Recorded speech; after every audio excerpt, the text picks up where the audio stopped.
saludo muy especial para toda nuestra comunidad universitaria de la Universidad del Tolima. Hoy nos encontramos en la segunda edición de Entre Líneas, un producto audiovisual pensado para exaltar a todos los autores de nuestra institución, y por eso nos acompaña el profesor Rafael González Pardo. Profe, muchísimas gracias por estar hoy aquí atendiendo esta invitación.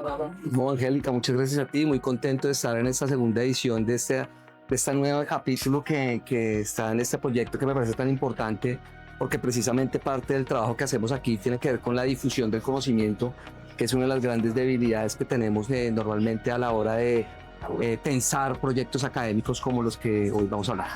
Así es, profe. Y bueno, empecemos contándole primero a la comunidad universitaria quién es Rafael González Pardo y cuál es la trayectoria en la Universidad del Tolima. Brevemente.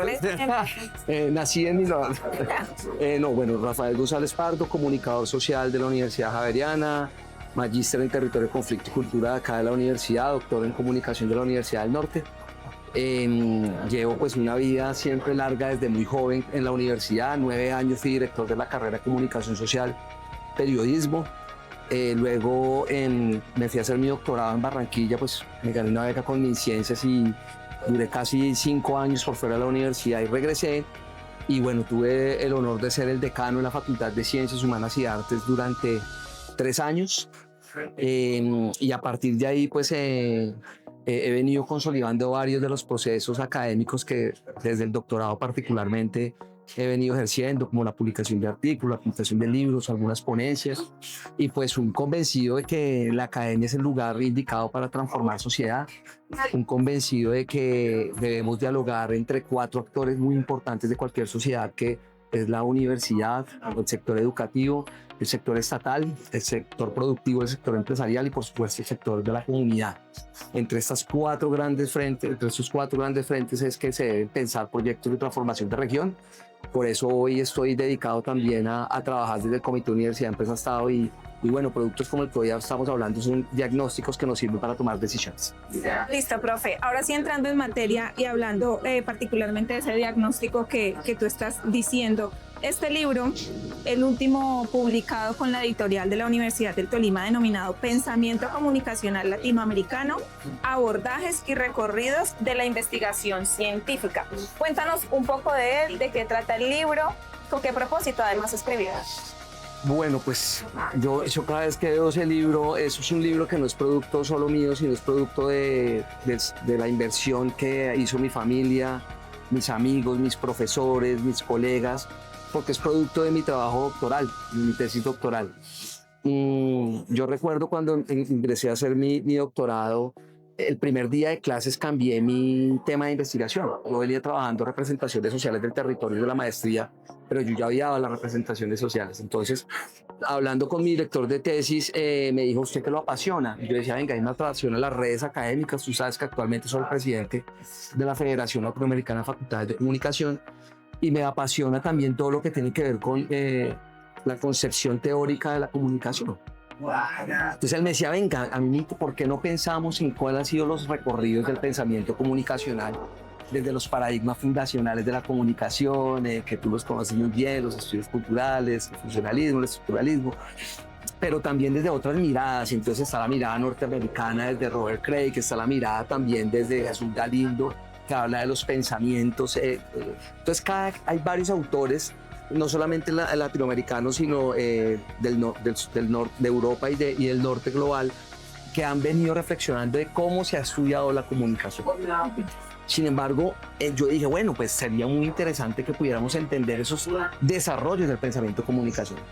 Y lo segundo que me llevó a hacer este trabajo fue, una vez me publicaron un artículo en una revista Q1 con un amigo, y me generó una gran curiosidad. Yo le dije: Carlitos, ¿quién va a leer este artículo? Sí, fue importante Q1. ¿Y quiénes leen realmente esos artículos? Entonces empezamos con una discusión sobre la generación del conocimiento, la difusión del conocimiento y el impacto del conocimiento. ¿Qué tanto de lo que nosotros estamos generando de conocimiento realmente lo estamos dando a conocer? ¿Por dónde lo vamos a conocer? Hoy incluso en día, y es uno de los temas que tocamos en el libro, se habla de métricas alternativas. no solamente son las bases de datos que indexan revistas, Web of Science o Scopus, o sino también los repositorios como Latindex y Odoash y los demás que existen. Facebook o las redes sociales también se volvió hoy un canal de difusión del conocimiento, los websites, los blogs. Entonces, aquí lo que vemos es cómo logramos difundir el conocimiento de manera distinta. Y es un poco lo que también al final queda como uno de los elementos de la discusión que se dan en el libro. Y por otro lado, empezamos a mirar también qué tanto de lo que hacemos nosotros en estos artículos, en estos libros, realmente está transformando sociedades. ¿Para qué sirve un libro como estos? Para que las universidades cambien por lo menos sus prácticas editoriales. Imagínate que uno de los hallazgos importantes de este libro es que nosotros tradicionalmente en Latinoamérica, las revistas científicas, por ejemplo, ese es uno de los grandes retos que tenemos en una universidad como la nuestra. Nosotros no somos una universidad de tradición de revistas científicas y menos indexadas en Web of Science, un Scopus o Publindex en el caso de Colombia. Entonces, ¿por qué? Porque las revistas latinoamericanas normalmente son editadas por universidades, mayoritariamente. ¿Y qué pasa con eso? Pues tiene una fortaleza importante en términos de acceso abierto, en términos de respaldo académico, pero no en términos de estructura editorial. Porque quien edita una revista, el editor de una revista normalmente es un docente. Y un docente que también tiene que dedicarse a proyección social, a dar clases, a investigar, a muchas actividades, no solamente a editar. Y lo segundo es que no todo el mundo es editor, así como no todo investigador es bueno para publicar artículos. Hay que tener claro que la escritura editorial tiene una diferencia, todas son igual de importantes, así como es igual de importante una obra de arte que demuestra una importante un desarrollo teórico de fondo y es muy importante, pero no todo el mundo puede hacer obras de arte o producciones audiovisuales, así como no todo el mundo escribe artículos. Entonces, uno de los hallazgos que encontramos fue eso, bueno, esa tradición de que las universidades sean las que editen las revistas, de cierta manera también ha tenido unas desventajas. ¿Cuál es el presupuesto que las universidades destinan para sus equipos editoriales? Mira un tema tan sencillo como esto. ¿Tú sabes qué es el DOI? Sí.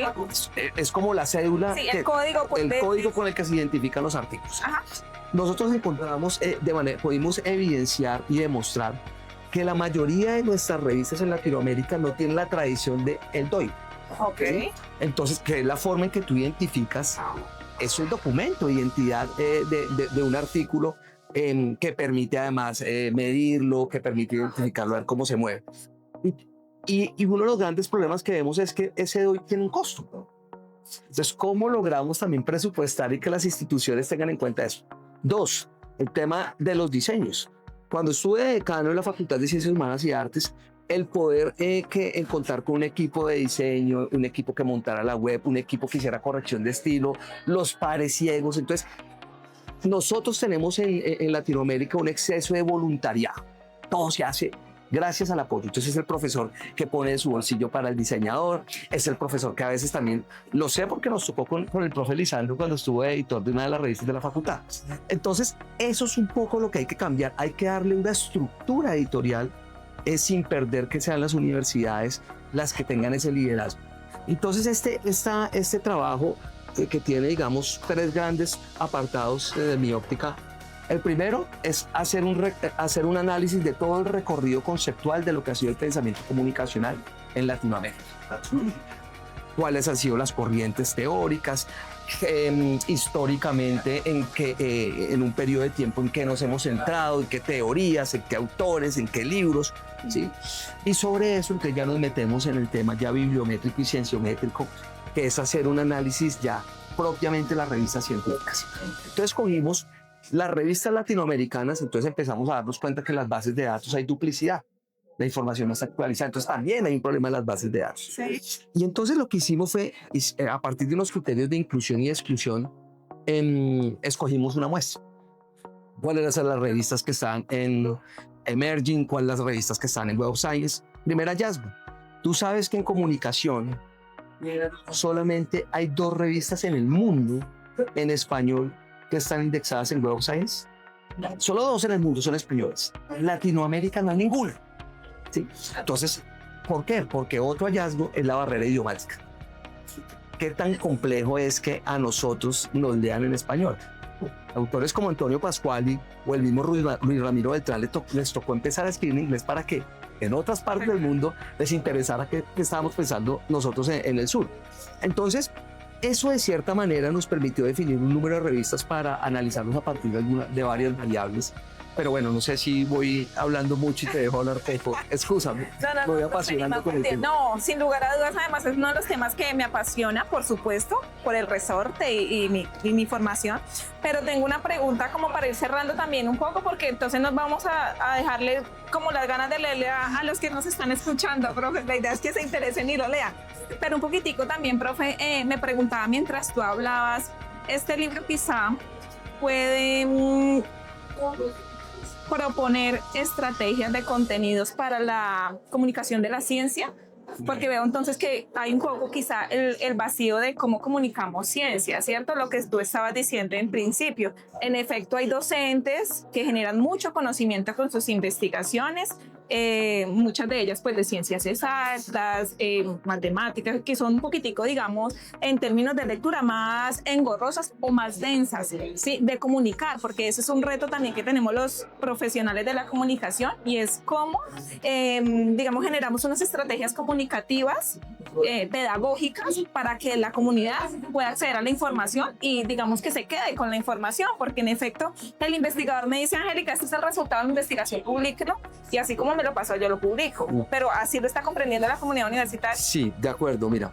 yo creo que uno de los aportes que puede encontrar la gente aquí que le puede servir útil, primero, identificar cada revista en cada país hacia qué subdisciplina la comunicación está enfocada. Entonces yo podría decir aquí que, por ejemplo, la revista en Palabra Clave de la Universidad de La Sabana claramente demostró durante los últimos 10 años, te estoy hablando, pues ya eso fue en el 2022 que terminé el estudio, pero en los 10 años anteriores su enfoque de los artículos era hacia la comunicación digital.